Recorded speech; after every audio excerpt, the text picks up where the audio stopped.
and welcome to It's Not That Late with Liv Harrison, you guys. It is so great to be back in the studio again.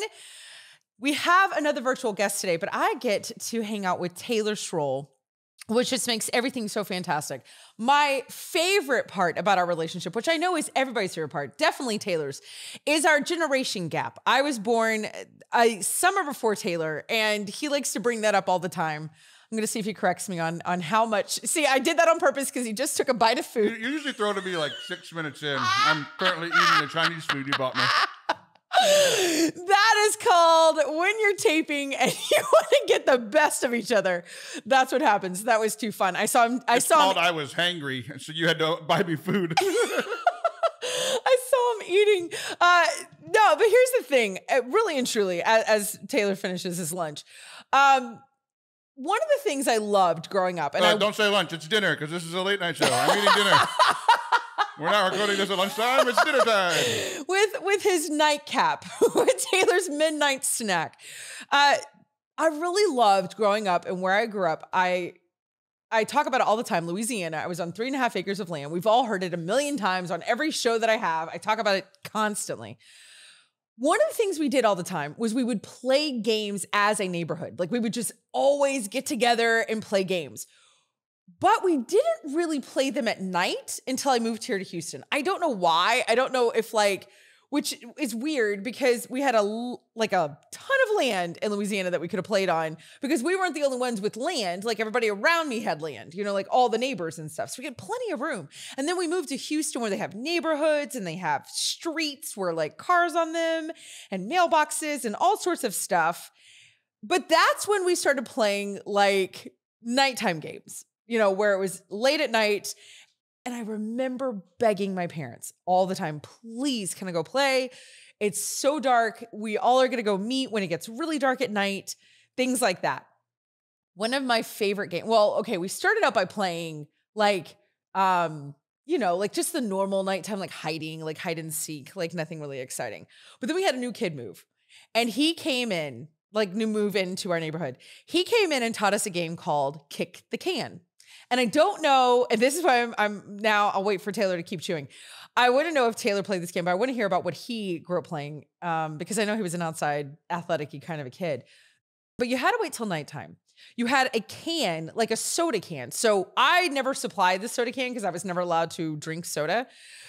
But the person in the street, like you have a street, there's a kid that stands over or around. I guess you had to stand around, like you had to guard the can.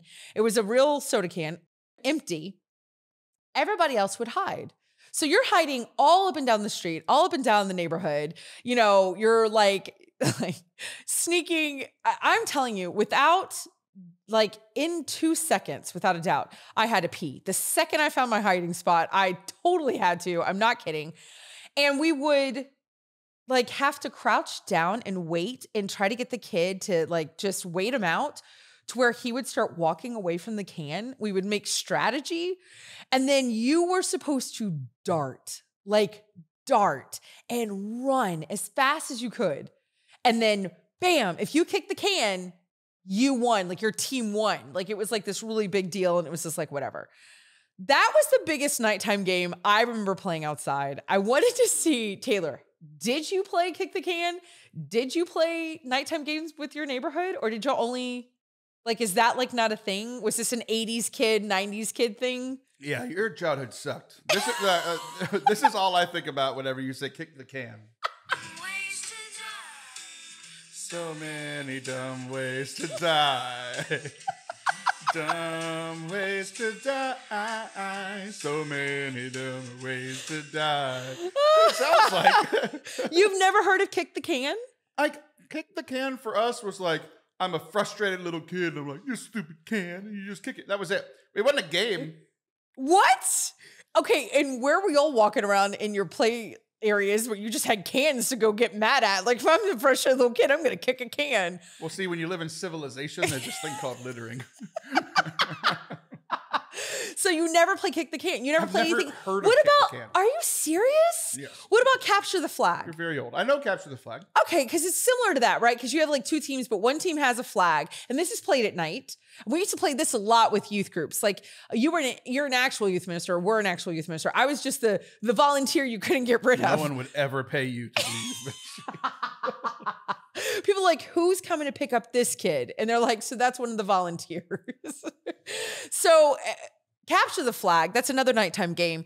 You have people, you have a flag, and we used to play it on, I never did, but like golf courses. I remember kids would play on golf courses. Does that show a difference of whatever? There was a big golf course in the neighborhood I grew up in, but they would play it on that. I know you want to say something, but we had to drive to a different town to play golf. Same. So, but with youth ministry or camp or stuff like that, because I know you've also done that. I know that you've done camp. I got paid to do that too. You got paid to do all this. You would have different flags. Was the kid holding the flag? How did that work if you didn't have a golf course? I don't know how to capture the flag. You have a team, there's a kid guarding the flag. The other team has a kid guarding their flag. And then everybody else, hides? And they try to get each other's flags, right? Like you try to pull their flag. Yeah. Isn't that basically the rules? Yep. So where was the flag is what I want to know, and it's dark outside. You know how golf is just a big, it's just a big open area with like a hole in it? Yeah. We just didn't have the hole. It's just a big open land. But how did somebody grab the flag? With their hands. But where was the flag standing? In the field. Oh. Who's on first? Call back to last week. So you just spiked it and made a hole in the ground. Sure. Oh, that makes sense. I can never figure out that part. So what were other nighttime games you would play? Like as a youth minister or with camp? Our best game that we played, this was a tradition. Yeah. Speaking of golf, a tradition like no other is the Masters. But we had our tradition like no other at our church. So I experienced this game as a junior high kid. And then as you a high were school a kid. Yeah. And then as a high school counselor and then as the youth minister. So I got to experience this game. In every way. For years. Oh, how so fun. what it was all of the counselors would go hide. Let's say there's 8 teams and every team had a different color. Red, blue, green, purple, yeah. And every counselor had a stick, one stick each of that color. So the counselors would go hide and then all of the kids had to go find the counselors. And there was parameters, but I mean, the parameters were pretty far across the place. One of my best, it was always, when I was a counselor, it was always like which counselor had the best hiding spot. And that's what we always competed on. Somebody got like 40 feet into a tree once. Into like the top of a tree? Yeah, like a counselor climbed into the top of the tree. So if the kids like just found him, he would just drop their color stick and be like, shh, go away, right? So... Y'all were like Hunger Games. Like exactly. Y'all are like Hunger Games, so, Catholic. It was very rare that a counselor would go the entire 45 minutes-ish without getting caught. One year I did not get caught. You? One year I did not get caught as the counselor. You want to guess where I was? Not the top of a tree. I was inside the dumpster. That's where I hid. No one looked in the dumpster. No one found me. I spent almost an hour in a trash dumpster. Wait a second. Do you remember the smell? I still kind of smell like it.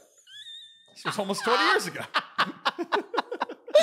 Would you do it? Was it worth it? I was going to say, would you do it again, but was it worth it for that game? Was it worth it? 1,000,000%. I am a legend at that place now. Other people die for, medical discoveries and for, how many people they're going to bring to Jesus. Taylor's claim to fame, we'll be talking about you were not found in the dumpster. So would you do it again, like now? No. What Magellan was for, discovering new parts of the world, I was for hiding in this counselor hiding game. Oh, I see. And I was perfectly Magellan. I went places no one ever went, and I almost died doing it. You didn't get a nickname out of that? Like Stinky? Oh, I had plenty of nicknames before that. I love it. Well, okay, so did you ever play anything with flashlights at night? Like any kind of... Wasn't there a flashlight tag?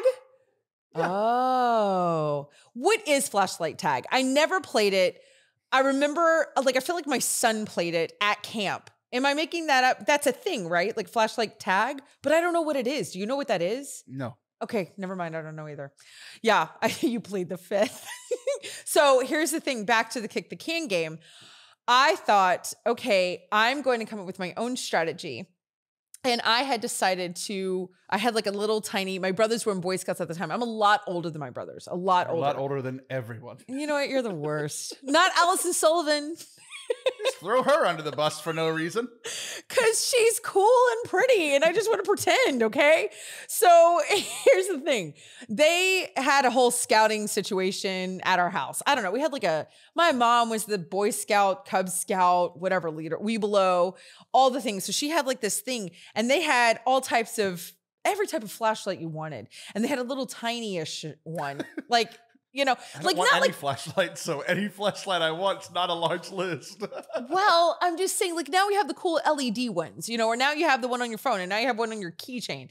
Like, you have all these options. At the time, I had like a camping light, you know, with my parents, or like one of those big, they were like weapons, basically. Those old school lamps, lights. I don't know. We had to light it with gas. I'm just kidding. A torch. But I got a smallish one, and I remember bringing it. And remember I was a chubby kid, so I put it under my shirt. I haven't forgotten. Thanks. You're like, I'm looking at you. And so I thought, I'm going to take one for the team. Talk about Hunger Games. I really was volunteering for tribute. Like, I was like, I'm going to volunteer. And I start flashing my flashlight. Like, you're not supposed to do that. Like, there was not a discussion. You're not supposed to have any type of anything. Like, this is kick the can. Like, you're supposed to get the other kid that's guarding the can away. But I think there's rules. I'm not really sure. I'll tell you what happened. They were so mad at me. Everybody was mad at me. My team, the other team, everybody. I don't know, all the kids. I was not asked to play for like 6 months. 6 months. These kids wouldn't play with me because I brought a flashlight, and they were like, you cheated. I'm surprised you were there in the first place. I needed real life friends, Taylor. My version of kicking the can is what I thought your childhood was. Like, by yourself, a can on the ground. Can. Like, this sucks. You just keep kicking the can down the street. I just want a friend. Somebody to talk to. I did have an imaginary friend, but we'll save that for another monologue desk segment, what not this. Although I feel like I've already talked about it on the show. That's the problem. I need to write down notes what I do talk about. Half the time we get off the air and Taylor goes, you've told that story 12 times. Yeah, there's 4 things. Your weight loss, where you were born Louisiana. as a kid, that your dad worked at a truck station. He owned a truck stop. Yeah, what else do I always say? You have anxiety. Those are the 4 things. That's all you have to talk about. I have something new. Yeah? You might only have 4 things, but I have something new. Okay, what? You're a Harry Potter fan, right? Oh, huge. Hey Siri, Lumos. Okay, I turned flashlight on. I did it! Are you serious? Yeah. Can you unlumos it? I don't know. Let me try. Hey Siri, Lumos. Flashlight is already turned on. Lumos off. That's not how spells work. That's so great. Well, good, because you're going to need that. Avada Kedavra off! I didn't need it. You're going to need that for our guest today. So that was an excellent tip for everybody. Now that everyone that has a smartphone, you can talk to your Siri and get your flashlight on. When we come back, you guys, I am going to have the incredible, fantastic, stupendous Cory Heimann. Don't go anywhere. You are watching and listening to It's Not That Late with Liv Harrison.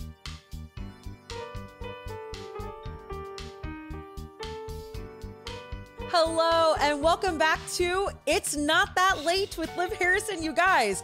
I am so excited because I didn't know that my entire life I was hanging out with the lesser brother. I didn't know that I had the better brother to meet. I'm joking because you guys know that I love Kyle Heimann. He is one of my dear friends. He is a friend of the show. He's one of the first guests I had. But here's what's so funny. I had no idea that he had a brother. I didn't know he had a brother named Cory Heimann. I didn't know Cory Heimann was the friend of my friend, Tricia Dugat, who I hung out with once a week, and they decided to write a book together. You guys might know Cory Heimann because he owns Likeable Art and he has been around a long time. He's an incredible creative. Cory, how is that for an intro? It had nothing to do with any of your gifts and talents. It just had to do with who I know that knows you. How's that? Hey, Liv, that was perfect. It's not that late, and I get to hang out with Liv. You know, life is right. That's it. It really is a pleasure to meet you. What's so funny is so Tricia Dugat used to live right by me. She's since moved to Vermont. Maybe it was my fault, but we used to get together once a week, and because she literally lived right down the street. And I remember she'd always wanted to do a Saints book over and over and over again. She kept saying, and she was like, I want to write a Saints book, da-da-da. And then I started this show. This show is now 6 months old. And because Tricia lived in town, I said, hey, would you come be a guest on my show in person? Because it's a lot more fun when someone's in town. And so she did. And she was like, guess what? I'm doing this book with Cory Heimann. And I was like, Heimann, how do I know that name? I was like Kyle Heimann? That's so perfect. I'm sure. And I told Kyle, I was like, Kyle, I love that I knew you first. So come to find out, you are Cory Heimann. You are all sorts of things. I mean, now that I've dug down that rabbit hole, friend, you've done TED Talks. I don't know what you don't do, actually. I'm kind of, that might be a shorter list. Besides being Kyle's brother. Yeah. What else do you bring to the table? So I'm a creative director over at Likeable Art. And so most of the time I'm doing a lot of video production work. But creative direction have led me in different areas as far as doing a couple of different books now and even live events or different things like that. And I just really like to get my hands dirty in creative projects and see what we can make. So that's been really, really, really great. So I get to work on really fun projects and I love that. You're an artist. And here's what's so great. I found out last night, actually, because I was like, I probably should know more about Cory than Kyle. And so I just kept going down and down and down. And I found out that I also know your wife. She's fantastic and also artistic. You need to have my wife on this show. I would love to. That would be really wonderful. I would love to. So I just love, Cory, that listen, here's the whole thing. We were meant to meet. That's what I'm trying to say. I have needed you in my life. And I really do love everything that you and Tricia did. And I want to get to that. But I want to talk about how you came into this whole space. Like, what in the world got you to, you know what, I'm going to grow up and just play. And it's going to be a living. That's a great question. Well, I always tell the story about even in high school. So just as going into my senior year, I had all my classes laid out and stuff. And I had one more slot and I had to choose between choosing ceramics, advanced ceramics, or study hall. Right. And I didn't need a study hall. I didn't have a hard schedule. So of course, what did I choose? I chose study hall. Study hall. Because why would you not? Because in my school, if you took 7 art classes and got an A in all 7, you got a special art certificate. And I had taken 6. And so I didn't want to take my 7th because that would have meant I got an art certificate. And me as a 17-year-old saw that certificate as a laziness degree, right? And gosh, I can't. I saw the arts as this laziness. And really what I come to find out, in the coming 5 years is it wasn't lazy, it was passion. It was that I cared about it enough that it came easy, and that kind of thing. And so coming to that realization and then realizing that academics wasn't everything and that, you know what I mean? And I slowly unpacked that, in those coming years and realized my passion for play. What you're saying is that's what it was. It felt like play. It wasn't laziness. It just felt like play because I loved it. Because you love it. Yeah, exactly.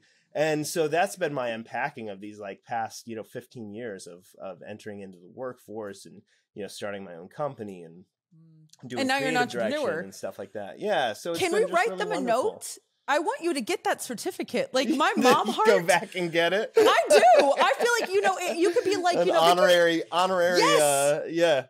Yeah. Harvard. We don't want that. We don't want Harvard to call you. I just want Belmont High School. We do. Honorary art certificate for excellence in the arts. Belmont, give me their email. Okay. That's a good idea. I think that'd be hilarious.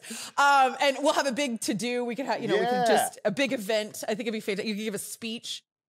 I think that's fantastic. But here's my question. Okay. What had to quiet in your life, Cory, for you to know, but this is what I'm going to do for a career? Not how did you get into it, But there's a difference between a passion, what you're good at, and then, no, this is how I'm going to feed the people I keep making. Like, what was that? What had to quiet down in your life for you to hear that as an answer? Yeah, well, especially doing my own thing. That God had to drag me around for a while to get there, because I really, I graduated school in 2010. I graduated from Franciscan University. I've heard of it. Yeah. And so I was like, well, at that point I had done some creative work, and I was like, well, I got a couple of creative jobs that I'm doing, and started calling it likable art and that kind of thing.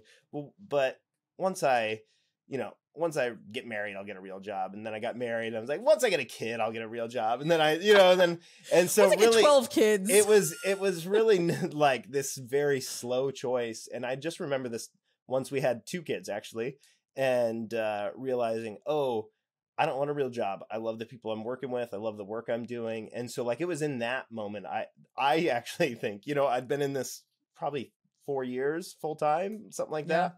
It was really in that moment that I was like, oh no, like then I took some quiet time to say, like, I've been plugging into all these different people's missions and trying to push them forward and stuff. But what's my mission? What do I care about? And I think that's the moment whenever you talk about like, what's the quiet moment? Like that was the moment. And I really care about like, how do we raise up the next generation of artists, and what does that look like? And so like, we're just now seeing the fruits of that moment. And now it's 7-8 years later after that, so. That's so cool. And now you're living it every day and showing other artists that you can. Yeah. Because I don't know about you, but my parents were pretty emphatic about, you can't make a living doing XYZ. And now I do. And, and you do, but maybe your parents did. Maybe they were like, no, we would love for you to go be an artist full time. That sounds very promising.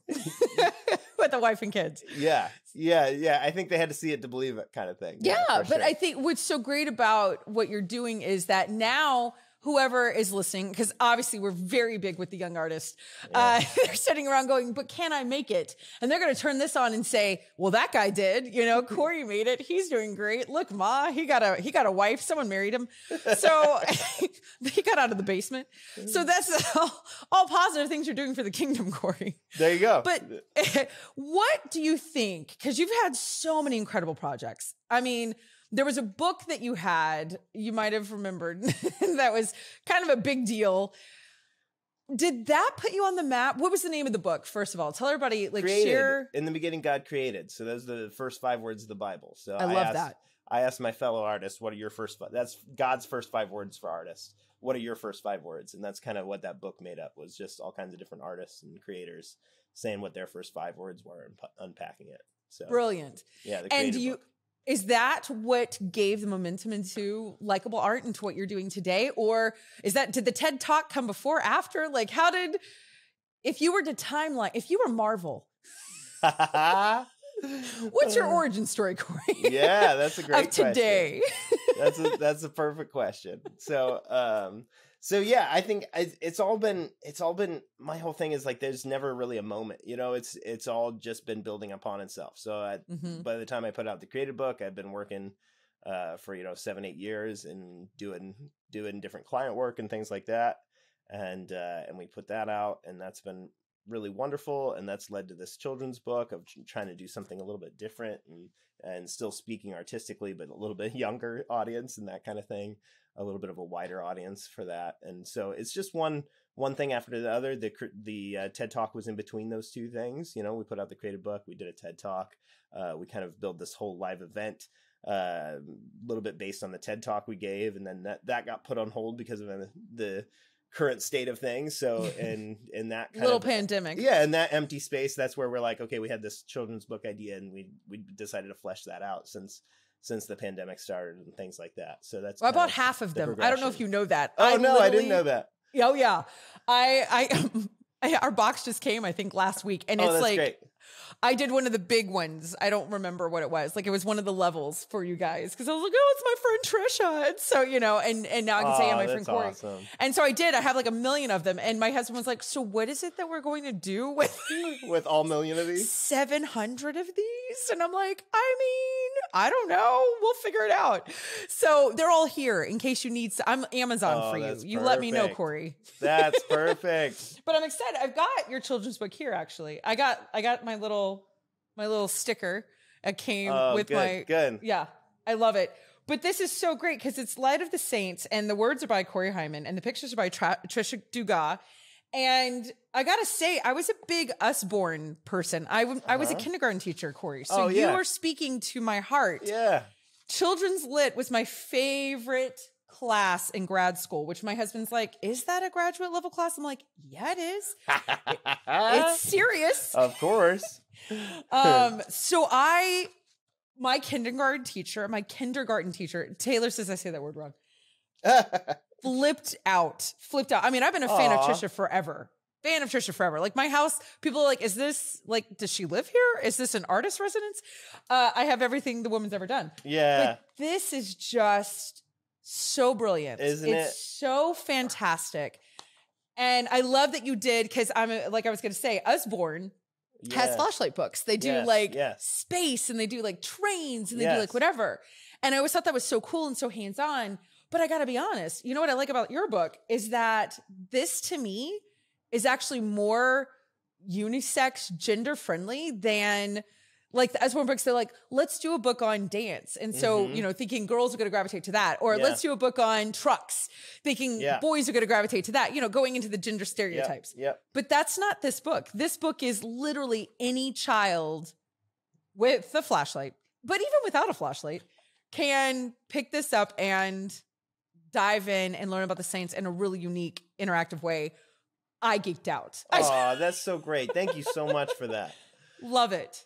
Thank you so much. I really appreciate that. And I can't tell you what a great collaborator Tricia has been. She has just been an amazing artist, and her style has just worked perfectly because we were like trying to figure out like, okay, we need strong lines and that kind of thing. And just talking to Tricia, she totally got it, and she ran with it, and she's just been awesome to work with. So she's fantastic. It's been so much fun. She's so creative. I have a women's conference here that before the pandemic, and she was my graphic designer and artist for the whole thing. And she just crushed it, obviously. But I wanted people to see, here's how this book works, you guys. It's on the back of the book, but you have the normal pages. When you shine a flashlight, which to everyone who's over the age of 20, that means your light on your phone. Yeah. Yeah, that's exactly. I'm thinking, all these young parents are like, what's a flashlight? You guys, your phone has one, so you can use that. When you shine it behind the photo, behind the pictures, a different image lights up. So that's what makes this so cool. There's different details. So here's the thing. As parents, Catholic parents trying to raise Catholic kids, we want something that's cool. We want something that's like, that they care about. That they care about. That was my whole goal, was something that they'll bring me at night to read. Yes. And so that was my goal, and it's been really fun to see that goal like happen now that it's in, and I've my 3-year-old especially, he's just been bringing it every night and stuff like that, and so it's so great. And so my wife will say, Daddy wrote this book. And so now he's decided every book is written by somebody he knows, because like, okay, now that we're making stuff up, me. he's like, tell him I did. Yeah. He's like, Freddie wrote this book and Mommy wrote this book, and so he just brings up any book that he makes up somebody. Henry wrote this book, like whoever it is, like he's decided, okay, somebody I know wrote every book I've seen. So he's gonna be the most pretentious kid at the park. He'll be like, so you guys don't know authors? Yeah, exactly. I know all the authors. The other kids are gonna be drooling and eating goldfish. Exactly. I love it. I think that's so cool, but also how cool to see that a man can write a children's book. Let's be honest about that. Like, it's so interesting how you'll hear like, oh, only women should write, for little kids or children's, whatever. One of the things I did in college was I tried to feature male authors in the children's lit department, because actually it's like a lot of male authors. You got Shel Silverstein, you've got, Stephen Kellogg, who's my favorite. You've got all these men. And so, but it's funny, but if you say, like, as a kindergarten teacher, there was one male kindergarten teacher, and it was just, everybody thought that was so weird. And it was like, why is that weird? It's just like, of course, like, men have babies and they have children. So I really appreciate the fact also that you come from a male perspective, Yeah. That's interesting. I haven't even thought about that much. So you're helping me process through that. Yeah. Well, I am just very appreciative on all the levels. I got to ask this. What was the most challenging project you've ever taken on? Of all the things that you've done at this point, here we are in 2022. What was a project that you look back and you think, geez, you know what? That doesn't mean it was horrible. It doesn't mean that was bad or negative. But what was challenging in a way that either you grew spiritually, you grew physically, you grew emotionally, like in some way that you were not expecting at the beginning and how it ended? Oh, yes. I would say, so we did this, the Franciscan Friars of the Renewal brought us out to New York to do a live show. And so we wrote this live show, and then we did it again here in Fort Wayne. And that's just been this, like, it's just a whole different canvas to be working on, is doing a live theatrical performance. And so we do this thing where we do like live light painting. So where we like write in light and then that's translated on the screen and stuff like that. And so it really, honestly, there was a lot of things that went wrong, especially when we did it here in Fort Wayne, because I was like trying to capture it and get it all together for a promo and running these two different teams. And it just wasn't, it went really well in New York and then wasn't perfect whenever I did it here in Fort Wayne. So it was just really challenging. And it like opened my eyes like, oh, okay, we failed at a lot of things.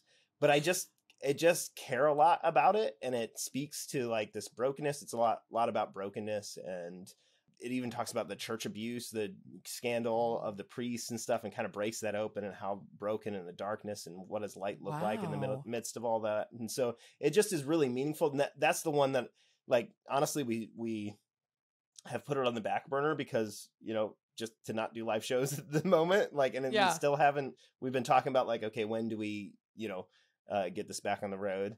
But I've been able to just like work on it slowly but surely through this whole pandemic, and it's really kept me sane, you know, and just rewriting and like crafting this piece that, like, you know, not that many people have seen yet, but like I just care about it a lot. So I'd say that one is the one that comes to mind when you ask that question. Does it have a name? Like, does it have a title? Darkness Has Not Overcome is the name of the event. So you can go to darknesshasnotovercome.com. We'll show you a little bit of info of what's going on. It's like our halfway made website that was ready to launch. You know, it was supposed to launch like March 20th or whatever, and so it's got a. And then we're like, okay, never mind. You know, like that kind of thing. Book us for April 2027. Exactly. Yeah, you're like, I don't know. Yeah, you can literally go to Darkness Has Not Overcome and see like it's like insert ad copy here or like you know like stuff like that. You know. But people are like, well, maybe darkness has overcome. That's what it feels like this last 2 years. But it's been maybe we should retitle it. Yeah, it's been my like little passion project that I've really cared a lot about. Yeah. Well, I'm glad to hear that you're going to bring it back at whatever point. That you don't feel like God has sunset that in your life. That He's like, no, we're not done. We're going to bring this back at some point. It's going to be, we don't know when. Okay, so Cory, here's the thing. We're talking about art and kids and your story and all the things, whatever. You and your brother are both really creative, right? Because he also does a creative job. Yeah. You know, neither one of you became lawyers or. And our dad is a lawyer, speaking of. Yeah, no way. Does that break his lawyer heart? No, I don't think so. I think he gets it. And I think it took a little bit. He wants you to be a doctor. It took a little bit for sure. But now that he's seen it, and, you know, I mean, especially the entrepreneur side, like he knew that as a lawyer a little bit and the struggles of that a bit. So he ended up being a judge for the second half of his career. But I love that. My grandfather was a judge. I get that. Like, that's so cool. So I got to hear, what is a great story about you and Kyle? Did you guys ever create something? Was there a game that you guys made up? Or was there something that you did that you love to play together that you remember with your childhood and with Kyle that you make, I don't know. Maybe you don't want your kids to play it. So Kyle is 8 years older than me. Yeah. So that's a unique, like, brotherly conversation and that kind of thing. Because he was out of the house by the time I was in first grade. He's gone. You know what I'm saying? So really, but I guess whenever you talk about that, what's interesting, so I hit first grade and he went to college, and he was really into magic and did magic shows as a kid. And so now all of a sudden there was this demand locally to have a magician come do a birthday show or a church thing or whatever else. And there was a pile of magic in my house. And so as a first grader, I started doing these live shows around being like, I'll do it, you know? And so just really as a kid, as like this, you know, 7-year-old, probably like 7 or 8-year-old, started just getting into magic. You were an entrepreneur for real. Yeah, for real, for sure. For you had a job. And I did that. I remember that's cool. I want to say my 10th birthday, I did 2 shows, like one in the morning for little kids and one in the evening for like adults, like for this other thing at the golf course or whatever. You know what I'm saying? I'm like running this. And so it was this little hand-me-down job that my brother did and that he handed off in a way, kind of on accident. And like that so really got me into performing and creativity and like still, I mean, the Light of the Saints book, all that is my childhood. All that is exactly like that's just my love for magic and trying to put that in the book. Same with Darkness Has Never Come. Like it's just magic. It's on still there. Stage. Yeah, and it's a thread. We found it. There's your origin story. That's exactly right. Magic when you were 7. Yeah, and so that was this thing that I got embarrassed by eventually. That I thought I had to put in the. I thought this was this really nerdy, geeky thing, and I've come to just love that and really try to embrace this like love for magic, and that like it doesn't matter if friends didn't think it was cool, you know what I'm saying, or whatever else it is. It's just it's that little bit of love for this thing that's so cool to see people light up whenever things that they don't believe can happen. Yeah, exactly. When they can't figure it out. But isn't that so relatable to God? Oh, yeah, absolutely. So relatable. He's something we can't see. Right. But yet those who are trying to make him relatable and intangible for people and connect that, it makes sense. You're a Catholic magician.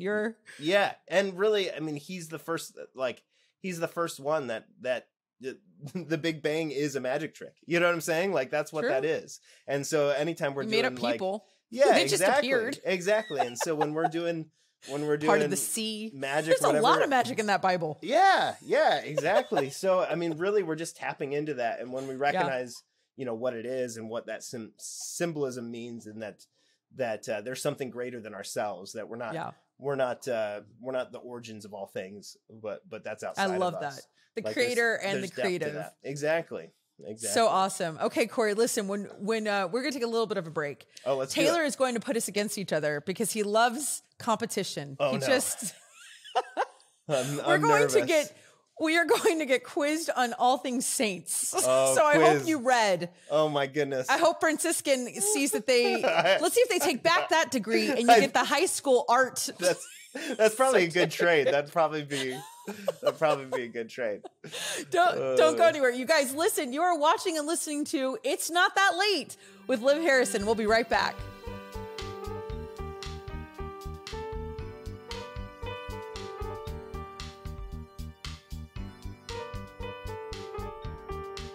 Hi, my name is Patrice and I am a nanny. I love kids.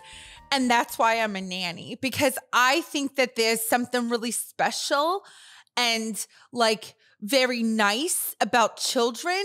They love you and they're so kind and they love to eat things like Lunchables and they love pizza. So I love taking care of people's kids and I'm amazing at it.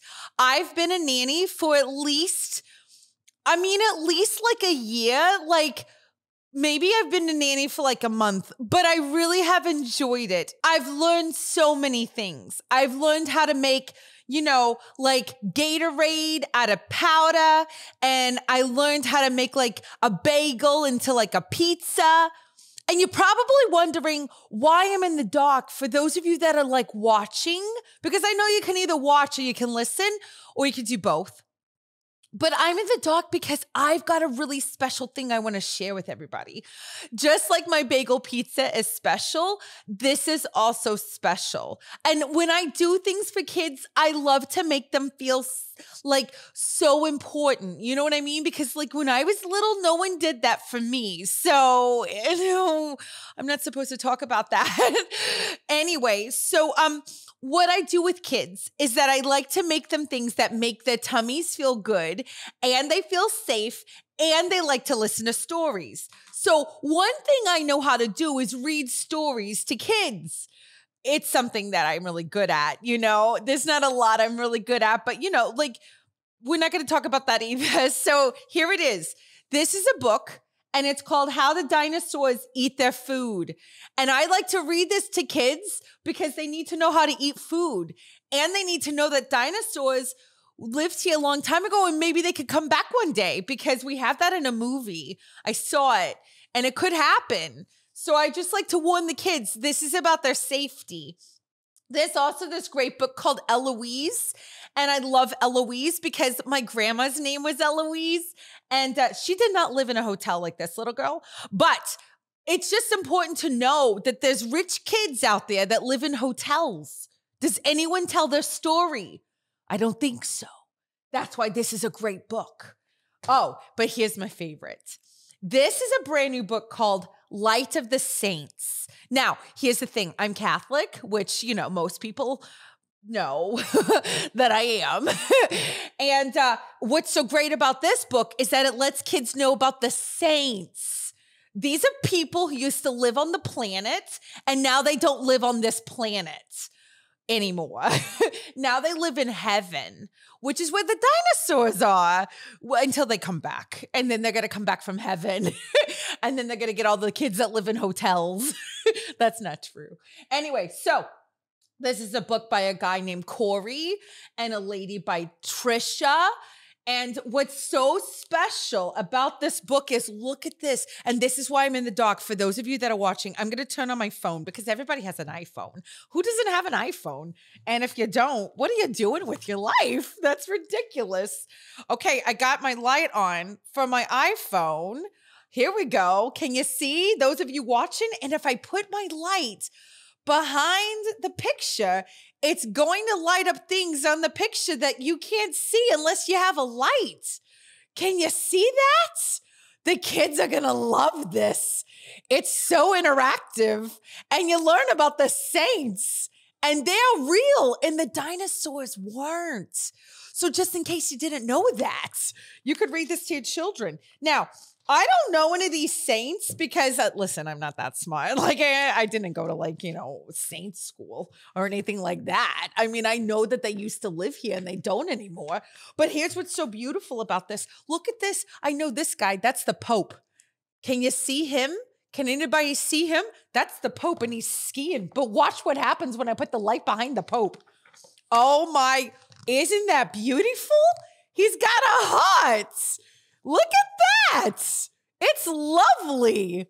Oh, you guys. Listen, you're going to want to get this book. Get the book about the dinosaurs. Get the book about the saints. Your kids are going to love it. And this is coming from a real life nanny. Bye, you guys. This has been Patrice.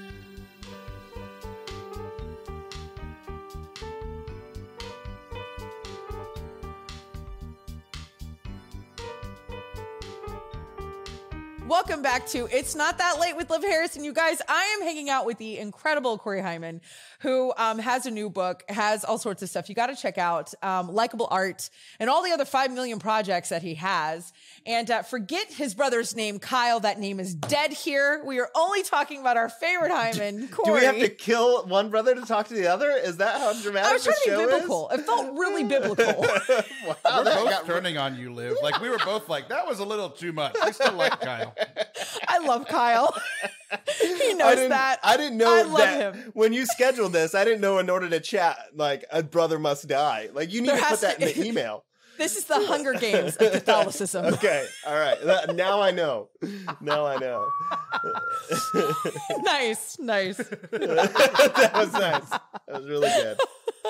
No, we love Kyle. Kyle is the best and most fantastic human I know until this moment.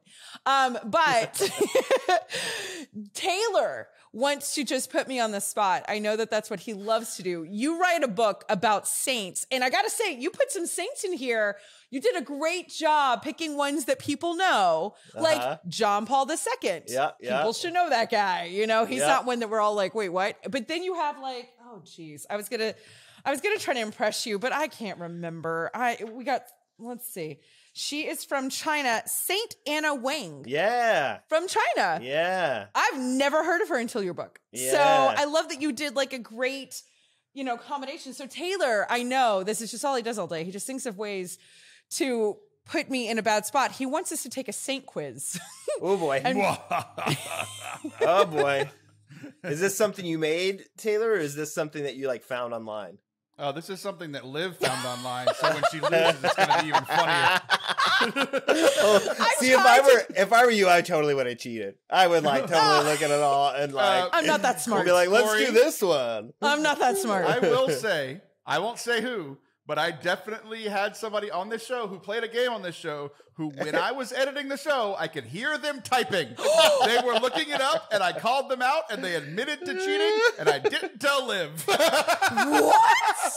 Someone cheated at the game. This scandal, I feel like this just turned into a true crime documentary, and we need to like, go down this Cory, whole if rabbit you're hole. gonna cheat, Type look it up softly. on your phone because you can't hear phone text. Oh yeah, I don't even know where my phone is. I should have tracked that no down cheating. before. Oh my gosh. I love that Taylor just told all the, I had no idea. This is great. Okay, well, I'm ready. Let's this do is it. a real quiz. I know none of the answers. I didn't read any of them. I just sent it. Okay, Let's do it. So how this is going to work is we're gonna go one person first. I would go ladies first, but we'll go guests first. Okay. Because it's a little easier. Okay. Now that I say that, if he gets it wrong, he's gonna feel bad. But, Totally right. No pressure. Okay, so you don't want us to both answer the same question. No, don't both answer. So this one's just for Cory. I'm gonna give you the Got it. quote first. If you can get the quote without multiple choice, you get 2 points. Whoa. If you need multiple choice, I'll give you multiple choice, and then if Okay. you get it, you get 1. Then if you don't get it, Okay. you get 0. Okay. So Cory, first one. He translated the Bible into Latin and said, "Ignorance of Scripture is ignorance of Christ." Yes. So that would be Saint what's his face? Very close. Yeah, give me the multiple choice because I'll definitely get multiple choice. You'll know it as soon as you hear it. Yeah. Multiple choice. Jerome, John Yeah, Paul there we go. II, Padre Pio, Thomas Aquinas. Yeah, Saint Jerome. Yeah. Saint Jerome. Okay, Yeah. ding, ding, ding. I should have gotten sound effects. Yeah. You get 1 we point. have them Okay, on the yeah. thing, but I don't know if they work. Do So they if work? I don't I know, see would if have it taken a works. stab at it without multiple choice, do I still get the multiple choice? How does You that get work? 1 point. Yeah, you still get a point. Yeah, you still So get I the can 1 guess. point. I can guess with the two. Okay, I Yeah, can guess. You're doing if you great. guess before with multiple no. points, you get 2 points. Okay, got it. But if you guess incorrectly, you're done. Is that Okay, what you were that's asking? that what my Yeah. question was because that's why I Oh. wanted the multiple Correctly, you're choice done. because I didn't want to. Okay, got it. And the other person gets a chance to steal. I'm making up the rules as we go. Good, good. Do Hey, any of the sound there's effects no other work? way. We don't know. We don't know. We don't know. It doesn't We don't matter. know. Okay, never mind. Okay, Let it so go. Olivia. Yes. Here we go. He marched around the walls of Jericho until they collapsed and said, "As for me and my house, we will serve the Lord." Joshua. Yay! Ding, ding, ding, ding, ding. 2 points Nice. for Olivia. I didn't know he was a saint. I was about to say the same thing. I was going to say, is he a saint? Okay. Sure. Okay, yeah. Cory. Uh-huh. Uh-huh. Got it. This one is for Cory. This 16th century Spanish Carmelite nun said, "Christ has no body now but yours, no hands, no feet on earth but yours." Go ahead and give me multiple choice. Okay, I'm looking for multiple choice and then the answers because this is the first one I don't know.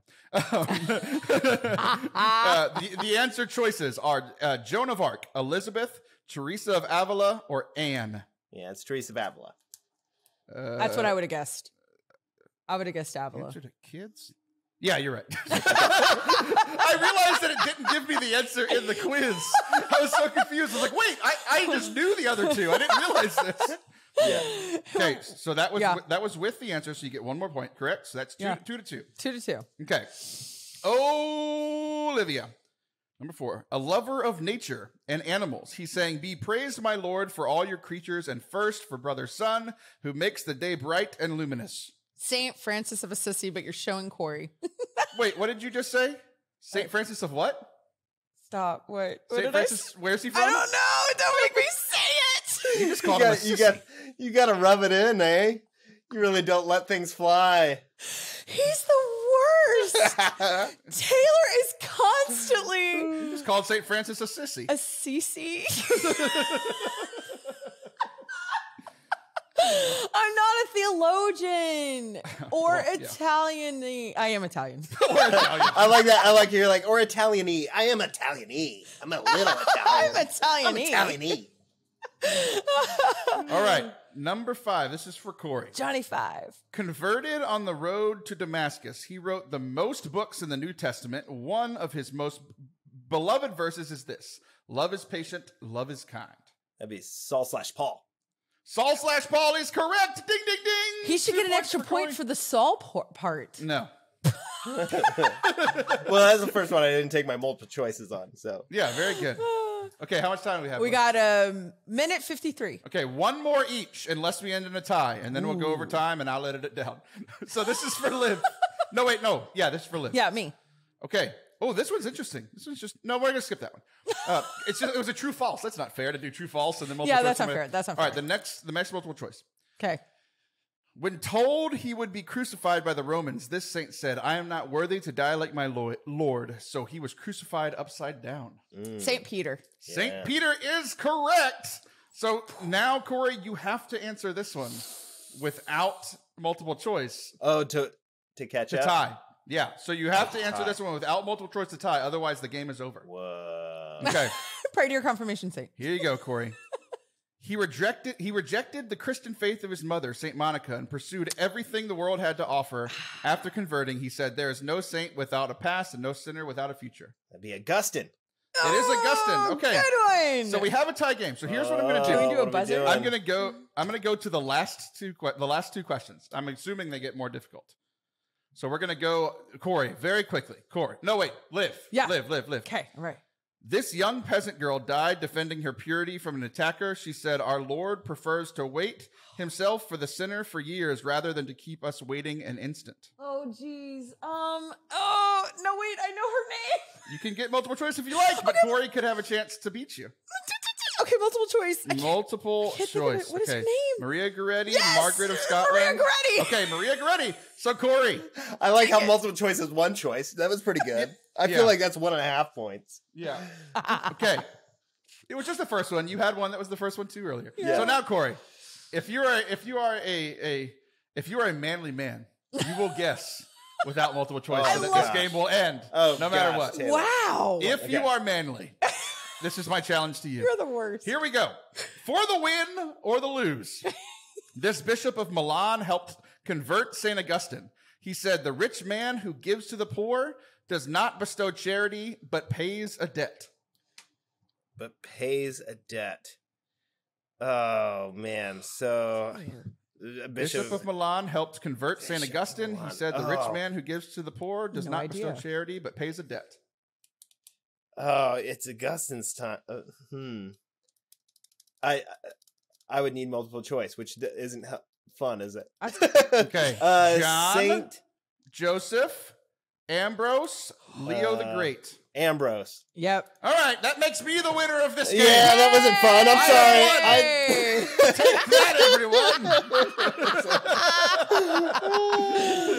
everyone. Congrats, Taylor. Thank you. Yay, Taylor. You deserve I've never this won a one. game on this show, so I'm very happy. You take that. Cory, this has been so fantastic. Let me ask you, where can everybody go and find, is there a central place people can go? Yeah. Great. Where would that Likeableart.com. be? Just Where? Likeable Art. Okay. You can Google Likeable Art, likeableart.com. It'll get all you the there. things. All the things. Yep. You can follow Likeable Art on all the things. I love Email me. Whatever. You can find When you're Likeable in Art Fort on all the Wayne, things. come hang out with the bros. That's right. They're like the That's Jonas right. Brothers, but, Yeah. Catholic. You come on You can over. find We'll show Cory you- at we'll show you Kyle's a fun funeral time. in a few days. That's right. That's Kyle, right. we love you. Everyone say we love you, Kyle. Cory, this has been a complete pleasure. Thank you so much. I really appreciate you coming on the show. And again, congrats on all the things. You guys, you are watching It's Not That Late with Liv Harrison. Don't go anywhere. Stay tuned in. It's not that late.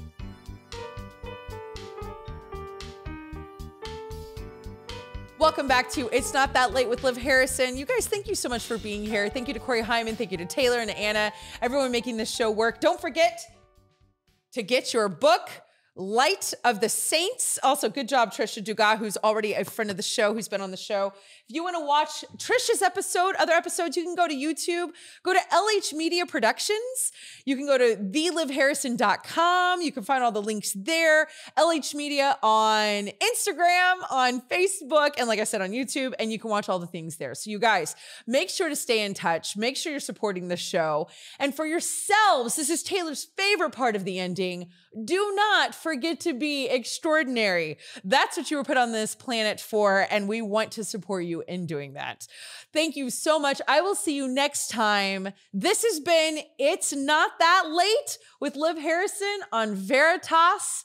You guys have a good evening. Bye.